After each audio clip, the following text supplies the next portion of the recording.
Համո Սահյան, անտառում։ Անտառում ամպի ծվերներ կային, կապույտ մշուշներ կային անտառում։ Օրոր էր ասում աշունն անտառին, բայց դեռ անտառի քունը չէր տանում։ Շշուկներ կային անտառում այնքան, և խոնավ բուրմունքներ կային, իրար փաթաթված ստվեր ու կածան, ու հետքեր մարդկային։ Եղյամ ներսունքի գլուխն արծաթում, մրսում էր կարծես վայրի նշենին, հանգստանում էր հողմը բացատում, ականջն ապրոպի ազդանշանին։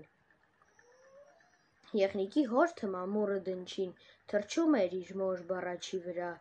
և որսկանը բաց խոտերի միջին, կորած հետքերն էր որոնում նրա, փայտահատը հին երգն էր կրկնում, և տաք սղոցն իր յուղում էր կրկին։